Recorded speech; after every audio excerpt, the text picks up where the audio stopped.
Welcome back, everybody. That was a fantastic segment by Steve, and thanks for putting up with our earlier issues as we move on today. As we discussed earlier, we're probably going to run a little bit over, but this information is well worth your time. Yeah. We're about to break down everything you need to know about the guaranteed sales programs. And Lindsey, we're just going to kick it right off. Let's start with, what are the RECA rules? Well, let me just take one step back on just 1 second here. First of all, when we talk about guaranteed sold, and we have a slide up here, it says, or we'll sell it for free. That's actually a very similar program, but we're talking about a couple different things. Guaranteed sold, your home sold in 90 days or X amount of days, or we'll buy it. Even the we'll sell it for free concept is actually very similar, where they'll throw in the listing side of the commission. It has the same restrictive terms that we're going to talk about, so that program. But we're basically talking about, we'll sell your home or we'll buy it, or guaranteed sold. It's all two sides of the same coin. Right. So, so thank you for displayed in several different ways, but ultimately the same thing. That's right. That's right. So in terms of the RECA rules around this, this is actually in the Real Estate Act. And so just a reminder, the Alberta government puts together the Real Estate Act, and then it's RECA's job to interpret the act and create the rules around the act. So a couple things that apply here is, first of all, it falls under the jurisdiction of incentives, and all incentives must be provided by the brokerage. So that's the first thing. This must be a brokerage-led incentive, and everybody in the brokerage has to have access to this incentive. The other thing that needs to happen is, well, obviously in regards to RECA advertising, but as it comes down to, there's advertising rules around it as well, but the brokerage has to put in, if they accept one of these sales, they have to put 5% into trust as part of that as well. So they have to immediately, if they accept one of these, 5% of the purchase price has to be put into trust. Now, I have some thoughts about that, because I'm not entirely sure that 5% is enough, especially for a brokerage or a business buying a home. Yes. So that's a problem. But there is an information bulletin, and Jordan, if you don't want to show me my screen for 1 second here. And so this is an information bulletin that RECA put out, and it talks about how it's supposed to be used. This explains the requirements to offer and enter into a guaranteed sale agreement. So purchase contract must be drawn up between the broker and the owner that outlines the purchase price, date of possession, terms and conditions of the sales. They must place 5% in trust. The brokerage must hold the money, and the brokerage cannot charge a commission on the guaranteed sale. So this is going to come up. We're going to show you some sample agreements. And so what they do in terms of, in lieu of that, is they just charge a big fee or a discounted rate. Now, other things here that you'll see, I'm going to try and zoom in on this just a hair more. It says, if the brokerage calculates the purchase price using a formula where the commission, legal fees, carrying costs, and commission on a resale are offset by the purchase price, i.e. they're reducing the purchase price enough to take all these costs in, then they must disclose the price formula or include the purchase price formula in the advertisement, something that we don't see, or direct the seller where it may be viewed at the brokerage website or available via fax, etc. Can I break in here? Sure. I have seen 100 different renditions of this. Yep. And I'm yet to see anywhere where the advertisement shows formulas of any capacity with respect to how they arrive at what they're going to charge. Yes, you are exactly correct. Which is, so that is the RECA rule side of it. That's sort of the gold standard. Because I actually don't have that much of a problem with the program overall. There's actually some brokerages that would just say, hey, you want to sell us your house at a 25% discount? We'll buy it. And I have no problem. You could put that ad out on a billboard and say, we'll buy your house at a 25% discount. And that's basically companies like Properly and things like that. I actually don't have that much of an issue with Properly. They're not a brokerage. They're basically saying, hey, we'll buy your house at a discount. If you want to sell it to us, we'll buy it. Right. But the problem is when someone gives the illusion that they're comparing this to fair market value, or you're going to get close to that, and then when you actually inquire, learn the details, what you were originally led to believe is not true. That's my problem. Right. 100%. Yeah.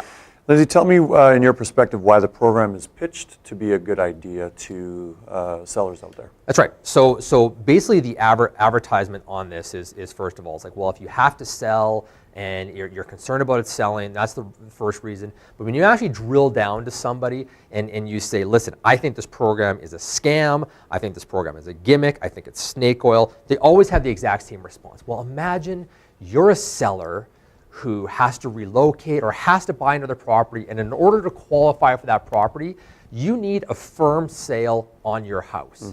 So then what we do is we give you that firm sale. You can now take that firm sale to the bank and get a mortgage. And I have yet to ever hear about a scenario where that works for a couple reasons. Well, we're gonna talk about this actually, so bring me back to that. I will. Why firm sale is bad. But that's basically what the pitch is that it allows people to not own two houses because you can get out of your first one, and we're doing the world a favor. And that's the pitch on that. So that's why it's pitched typically to be a good idea. Right. Let's get into how the program works. Okay, so I have some sample agreements. Now, this agreement is not a catch-all. This is just to show you some sample clauses that are in the agreement to sort of take you through how these things traditionally work. Because my mic just flew off here. Because it's often the exact same system. It has to be, because these brokerages can't be losing money on this program. No. First of all, the thing with these programs is that they have no intention whatsoever of buying the house, which is why I don't believe that it's a bona fide incentive, because the brokerage does not want to use this. Right. So why would you offer a program that you absolutely don't want to use, and yet so prominently offer it out there? So how the program works is this. Someone calls up, well, how the program actually works is this. Someone calls up and says, hey, I'd love to use a guaranteed sale. And they say, no, you don't. It's awful, but we have the best market in the industry, so why don't we come out and see your house, and we'll show you how to get way more money than that. And they're like, okay, you might as well come in. And now they get their foot in the door based off of a misleading ad in order to try to get the listing. So that's how it actually works. But if they were to actually go through the guaranteed sale program process, here's what happens. First of all, they come in, they do an evaluation. If the brokerage is unable to do an evaluation, they can request an appraisal, and then the seller actually typically pays for that appraisal. Right. It's like, I'll force you to do that. So now the seller's out money there. That's right. So they do an evaluation, and once they agree on this guaranteed sold price, and we'll talk about that in a second, they then get a home inspection, and then as part of that, Who pays for that inspection? well, in this case, it actually can be either, but typically the seller. The seller is often the one pay for all of these things. Yes. So they get a home inspection, and now the seller has to do all the repairs. So one of my main points on many of these things is this becomes completely subjective. It's like, well, obviously if it's like, well, there's a leak in the roof, you would fix that, or the furnace doesn't work, you would fix that. But they have to do all the repairs if requested by the brokerage. So if the brokerage does not want to go through with this guaranteed sale, then one of the things they can do is just say, well, your roof typically has 30 years lifespan on it. There's only 5 years left. We need you to replace the roof, not only the shingles, but all the sheeting as well. So that could be $30,000. Keeping in mind, we're already paid for an appraisal, probably an inspection. Yes. And now the brokerage reserves the right to say, well, now that we've done all this, we don't want to guarantee you this anymore. That's right. But let's say they get to the next stage. So now the broker says, great, you've done all the repairs. Now what we require is you must stage the property for the life of the listing. So we just had Steve Hansen talking about, if we said, this is a good house and about $2,000. Well, For the first 30 days. For the first 30 days. And let's just say that, and that's to just do the main floor and the master bedroom. Well, they might say we need the whole house staged. Right. And so now that might be $2,000 a month for the 90 days. So now we're talking about $6,000 in staging.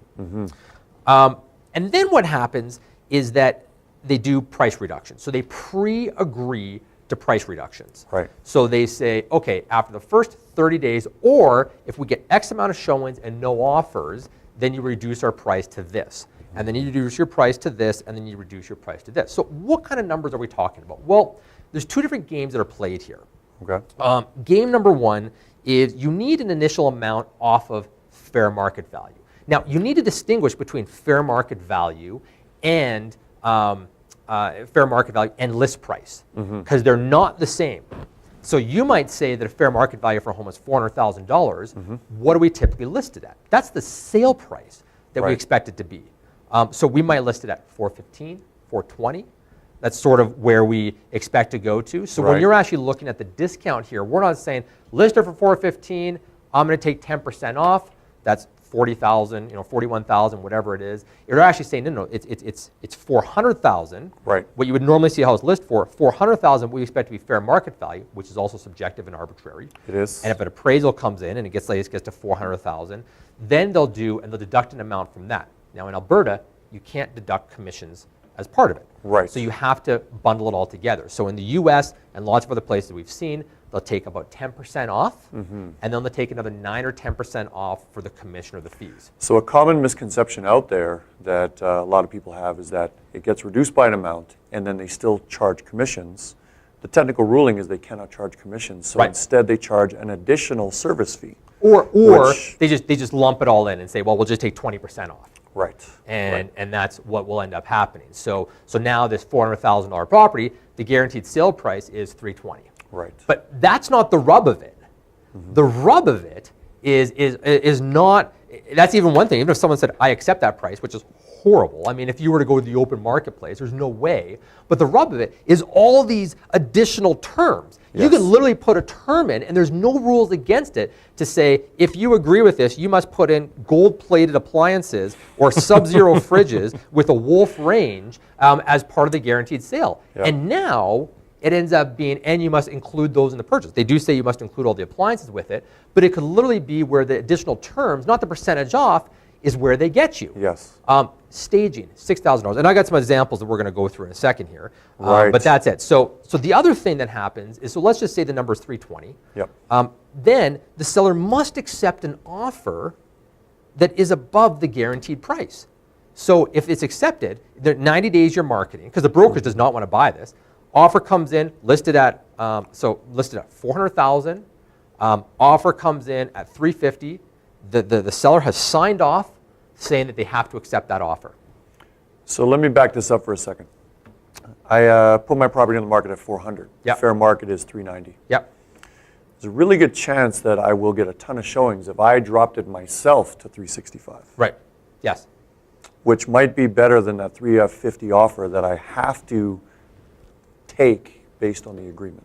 And this is where we're going with this, is a seller that truly needs to get out of their property, then what is the best process? Yes. Is it to take a bath and be extorted, or is it to go through a traditional real estate process and just go through a discount? How many of you have investors out there that if I told you that the house fair market value is $400,000, normally the listing would be $415,000, fair market value is $400,000, would you have any investors that might look at this property at $360,000?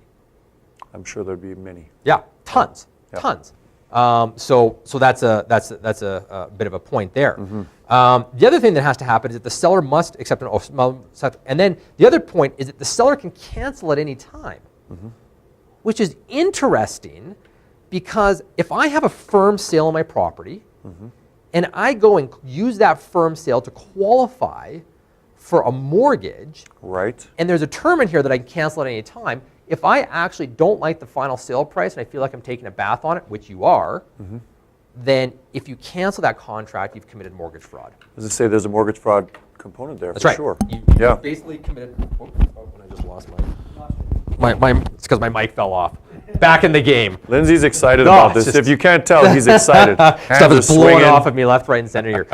Yeah, so you basically committed mortgage fraud. So I want to take you through a sample agreement here just for a second. Please do. To show you a few other things. So Jordan, can you show us? This is US one. This contract itself would not be RECA compliant. If you guys have one of these agreements, by the way, from a previous brokerage you were at, or the brokerage policy, I'd love to see them to verify. We are filing some issue concerns with RECA. And again, I just want people to be compliant. I just want to be in the equal playing field, and I want consumers to be aware of what they're calling based off of out of the gate. So here's some interesting terms to show you. This is the purchase price and the reductions. Now this one's for 120 days, but they reduce it down. The list price will be the following at specific time intervals.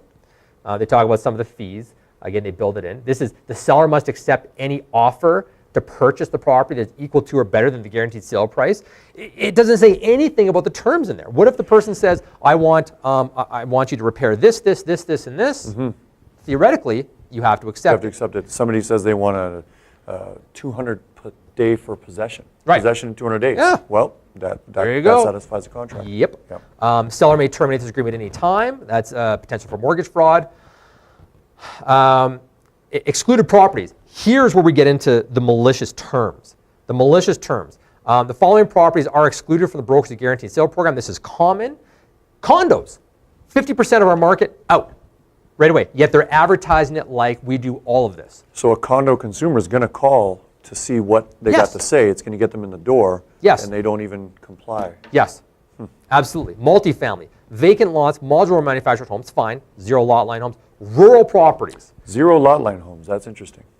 Calgary has moved towards being more 0 lot line in the outskirts. Absolutely. Yep. Rural properties. Properties have already been marketed for over 90 days previously. I couldn't sell, so I'm going to call about your guaranteed sale program. Nope, sorry, this doesn't apply. Yep. Home exceeding the median sales price as published by the board. So if our median sales price is sitting like 430, it's like, well, sorry, any homes over 430. So no condos. So what homes are under 430 in Calgary?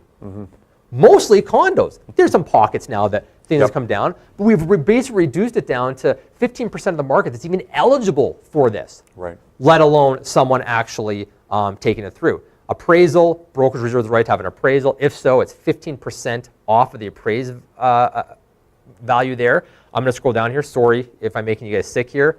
This is my favorite one. Look at this. Owner testimonials. Seller agrees to make themselves available at their convenience to provide written and audio video testimonial regarding their satisfaction with the guaranteed program. I don't know how this process is going to go, but I signed off in advance that I'm going to give you a testimonial. Positive. A positive testimonial in advance. What? Wow. And then you'll see these testimonials. Like, watch your Google reviews, guys. Like, watch this, because some of these Google reviews are not what they seem to be. Okay? They've been enticed. They've been paid for. Things like that. That's a sample of a few things. Thank you so much, Jordan. Which is just scary. Yeah. Downright scary. Okay. So how is any of that in the consumer's best interest? In the seller's best interest? well, it's just not. So this is let me talk about another scenario here. Let's talk about the exact scenario where they say this is so favorable. So now I go in and plus they have to have enough equity in the property. First of all, so now you take all those homes under 430 that are not condos, and are these people most likely to put down 20% or most likely to have 10% down? They have to have enough equity in the property to be able to manage this. Right. So how many of these people actually have 50%? So we're probably down to like 3% of the properties, and then these people have to be in the perfect life conditions to match this. It's so absurd that it's not even funny. So anyway, so imagine a scenario now where you have accepted this offer on your home and this firm sale, helping you out to help you avoid owning 2 homes. And now you go and, because you're encouraged, you put an offer in on this other home, this new build, whatever it happens to be. Now you're forced to take a bath on your current home. In what world is that in anyone's best interest? In what world is that even remotely in somebody's best interest? Yep.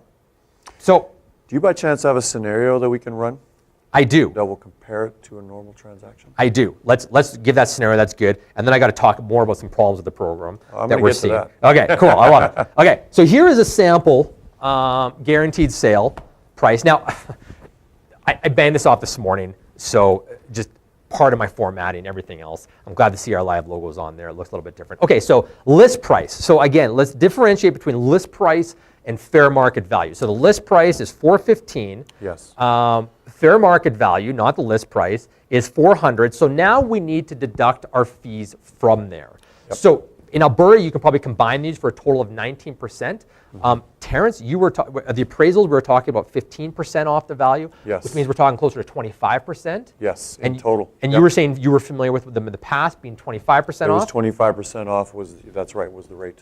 Yep. There you go. How many people in Calgary have 25% equity sitting in their property based off of some of these? Not even 25%, but that can afford to do these other things. So then you have to have, so you get a home inspection, you need repairs. Now, I'm trying to be fair with this. We're saying that you only have $5,000 of repairs to do. Maybe you have to do some work on the furnace, the air conditioner. Some of them even say, at the broker's request, you need to paint the house. Paint the house. That's $10,000 at minimum. And let's just say it's 5. Let's say that good all deal this is stuff, 5. Yeah. A 2,500 square foot home with a developed basement. There you go. You're easily north of 10. So $5,000 or $6,000 for all of it.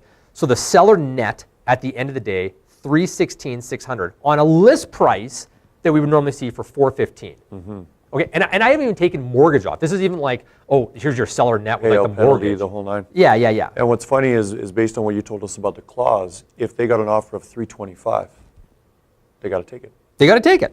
Yep. They got to take it. So, okay, so then it comes in, sorry, no, that's not entirely true.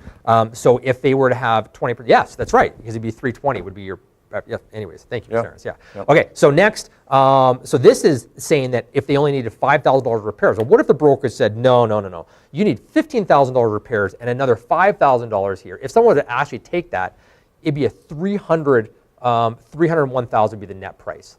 On that, and remember, you got people when they think of this, they say, "Oh, I'm going to list my house at $415. What am I going to get at the bottom line?" Yes. They don't think fair market value, and then so you say $415. Oh, you'll put in your pocket after all the money. Oh, and you also have to have $20,000 for these repairs, right? And for staging, and the net is $301. That's a $113,000 difference. Now, a nice thing that the brokers did for you is they paid for the legal fees.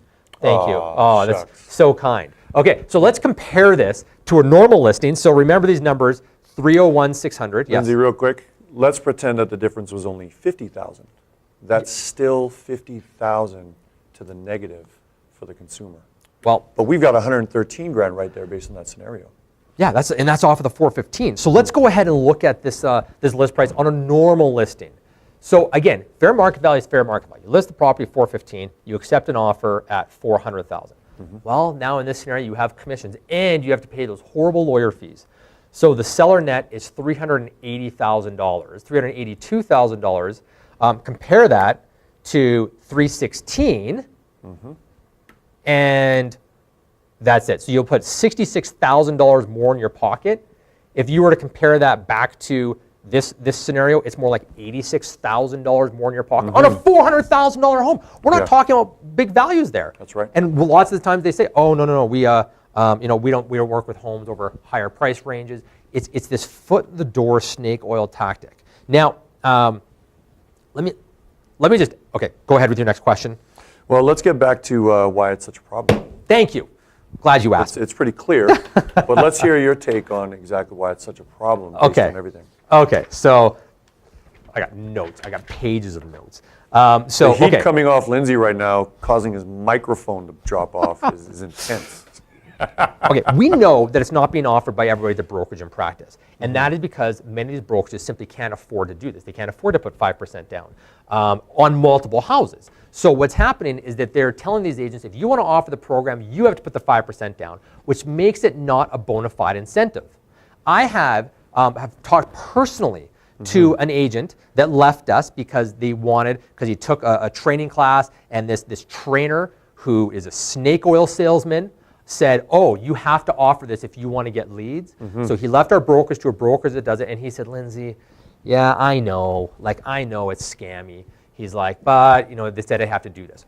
What? Who runs their business that way? Who says, "I know this is scammy, so I'm going to go ahead and offer this"? And then he says, "Yeah, and I'm the one that has to put down the 5%. I don't know where I'm going to come up with that money." She didn't have any money. And he's like, "In order to offer this." Well, your broker is supposed to be offering this. The other thing is, let's just say the agent or the brokerage it's not a scalable program. How many of these things can you have under contract before you can't qualify to buy it anymore? Right. And in what world is 5% enough? So you have 2, 3 of these under contract. Yep. How many can you have before you can't qualify anymore. Is anyone checking the brokerages to figure out if they're liquid enough or have the capacity to actually deliver on this false promise? So that's another problem. Yep. The terms are not transparent and readily available. We've talked about that already. It's being used as a misleading foot in the door gimmick to bait the prospective sellers into inquiring, and then they are being encouraged to switch to a normal listing process. Now, the term bait and switch is actually a legal term that is against advertising rules, and I'm just saying, I'm not saying it's a bait and switch, I'm saying that they're baiting people to come into, call on this, and then they're encouraging them to switch to another program, a normal listing thing. I'm not saying it's a bait and switch, I'm just saying that that's what they're doing. It also appeals to desperate consumers. I've talked to enough intelligent people on this. They're just like, yeah, there's got to be obviously some gimmick here, and that's it. And the vast majority, I'm talking about some of the most prominent brokerages here that are offering this have never bought a home, and I'm talking about the most prominent. So they're offering an incentive. They have zero intention of ever using it, zero. Right. The terms of the program are so absurd, so restrictive, so unreasonable, so subjective, and harmful to the seller that no reasonable person would ever take them up on it. Thank you for listening. It is my pleasure. Now, Thank you for sharing. I don't know if you want to keep going on that. I do. But okay. No, okay, I'm done. But we have one more question, I think. Why hasn't RECA shut it down? I don't know. No, I do know a little bit. I do know a little bit. So there's actually there's brokerages in Alberta here that they've actually set up REITs and real estate investment programs to go out and buy homes. So it says, we will buy your home. And they legitimately offer a program to do it. They have a track record of doing it. They do it. They have some disclosures. And RECA is not here to govern business models. Right. Okay. That's not their mandate. It's they're here to protect consumers. And that's that. So we're basically seeing it where we have to get these people to be forced to, number one, comply with the rules, make sure the brokers is offering it. I'd love to go to all these brokerages where their agents are doing zero business, and I'd like to call them up and say, I want you to offer my program. I want you to offer this. Come in and list my house for that, because I know they can't deliver on it. But anyways, RECA can't govern business models. This is also in the Real Estate Act. They're going to have to go to legislation to Alberta, which I'm not above them, going to get this thing taken out. I believe this needs to be used as an inducement, not an incentive, meaning that I can have this in my back pocket, provide I can prove liquidity and prove the capacity to purchase the property. But then the difference is I can't advertise the program, but if I'm sitting down with you and Terence, I realize that you're in a tough situation, that I can offer this as a possibility at the kitchen table, and not as a blanket program that is being pitched as get the most value from your home with our guaranteed sold program. What? Like, I can't think of another thing. And again, this is also not, this is brokerage selective. There's even, I'll just use RE/MAX as an example. Within the franchise, there's a prominent RE/MAX brokerage, a couple prominent RE/MAX brokers that are offering it, and one very prominent one that refuses to do it because they believe it's a bait and switch. Interesting. So kudos to those people. And I am not calling out any individual. There's lots of people that do this. There's lots of good people in this city offering a very bad program. Good agents that are great to do business with, just offering a bad program. Now, I don't know how they're reconciling it as this is a good thing to do to trick people into inquiring and then switching on them.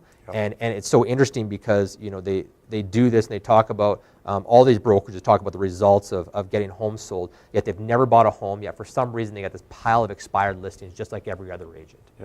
So if the results worked, theoretically you'd never have an expired. Like, it's just insane. So well, CIR, we have never believed in this program in any capacity, which is why we've never gone down the road of offering it to our agents in any shape or form.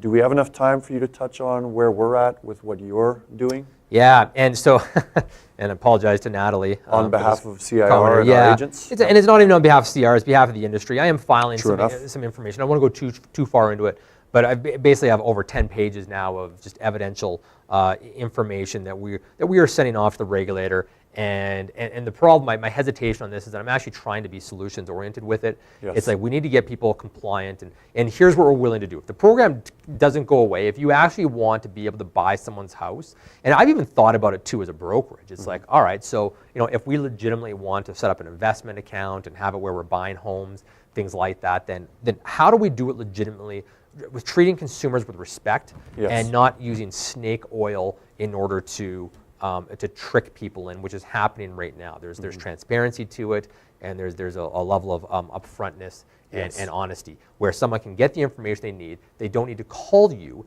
in order to have the slick salesperson convert the person around. And so that's it. So we are filing, we are taking issue to it. There is a complaint. It is 75% finished. It's way longer than I ever thought it was going to be, because I want to go through all the details and go from there. The other thing that I didn't talk about this point, but and I have some mortgage brokers that have offered to look into this for me. I wonder if you have a clause in there saying the seller can walk away from this at any time. Is there any lender in the world that would consider that a firm sale? Right. So the whole basis of the program that they're saying, can it actually be pulled off? Right. Just from the get-go, and that's a question that I have. So, anyways. I think one of the more interesting things, just plain and simple, is that even though this is being offered, it pretty much never comes to fruition that the home ever gets bought by the brokerage offering it. Never happens. And from all the numbers and the stats, you can see how it could never happen.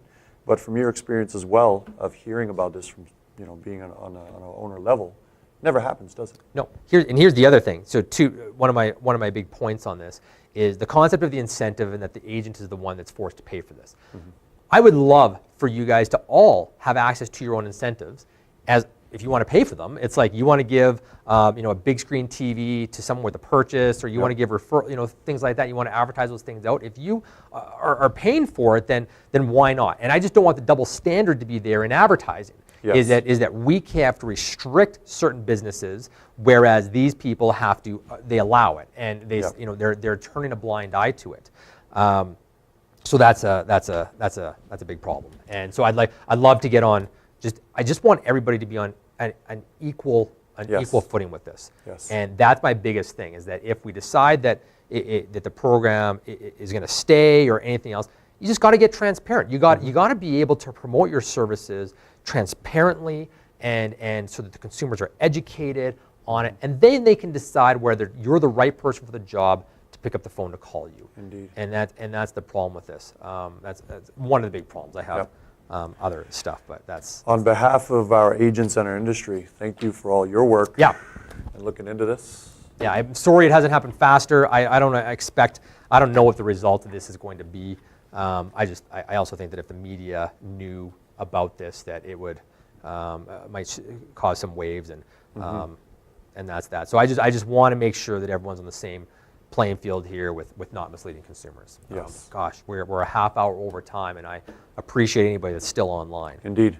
Hopefully we have more than one. So that's that. Terrence, thank you so much for your time. Thanks for having me today once again. Yeah. Always a pleasure. Yep. Thank you to Steve Hansen for coming out. We're going to continue to provide more information on the guaranteed sales as we learn more and go from there. But I want to thank you guys for your patience with this, and hope you guys have an awesome week. Get out there and touch base with people. Yes. And anybody in the Northeast office, see you guys at the huddle on Wednesday. Yep. A lot of people are going to be buying and selling. Make sure you're getting in flow with everybody that you possibly can. If you miss today, get in flow with 5 tomorrow. Yeah. Don't hold back. Get in flow with as many as you can consistently. The results will definitely come. Awesome. Yep. Take care, guys.